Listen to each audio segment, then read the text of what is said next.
Hello, teachers. Welcome to our teacher commentary for lesson 11 of this quarter.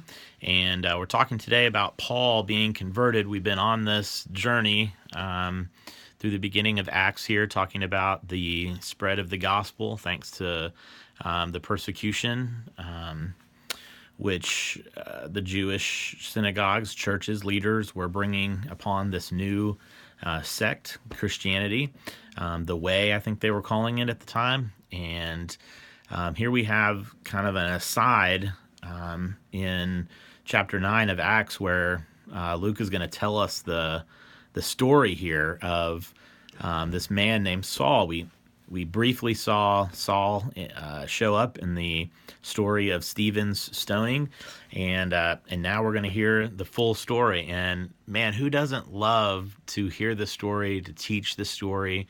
It's an incredible reminder to us that the love and grace of God is ever pursuing those who are lost. Make no mistake, God is pursuing the lost, whether we are, whether we're not, whatever feelings we have, whatever discouragement we feel, whatever anger, resentment we have towards those who are lost. The reality of it is that God is consistently pursuing the lost. And so if that doesn't challenge you, if that doesn't convict you a little bit as it does me, man, I mean, we need to do something, right? And so we have the story here of this man who was persecuting Christians, being pursued by a righteous and holy God who literally wrecks his life, ruins his life for the gospel, and completely changes him. And there's so much hope here. There's so much beauty in this story that it's so much fun to teach, because we recognize that God here radically changes Paul's life. Not a little bit, not just his behavior, but radically changes his life from the inside out. And that's what's so amazing. That's the only way to explain what happened to Paul and what he would go on to do in his life. It's just so unbelievably amazing. It reminds us that no one that we know is too far gone, has committed the unpardonable sin. No sin is too great. God's love, his forgiveness, and his mercy can extend as far as the depravity of man can go, and that is a pretty huge statement, right? So, a couple things to make note of. Don't neglect the facts here. The kids are going to recognize here that Paul and Saul are the same person. Make sure that you're helping them pick up on that, where maybe even mention where I think it's Acts 13 when Luke finally starts calling Saul Paul.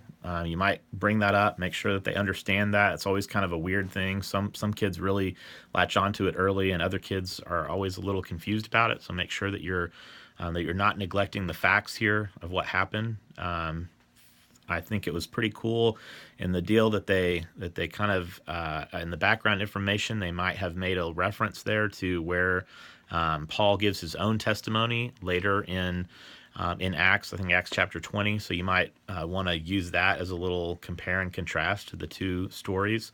The worksheet this week's not great. It's not super well laid out. The material is really good, talking about how Paul talks about himself as being different now that he's met Christ, and that was really cool. So you might want to use some of those passages, but without the worksheet itself. If you want to use the worksheet, it is under the student section of our online resource there. You can print it out there. And man, this is a great opportunity, teachers, for you to share your own story. This not only is this an incredible testimony, but it's an incredible opportunity for you to share your testimony, to be a little vulnerable with your students, to share a little bit about who you are.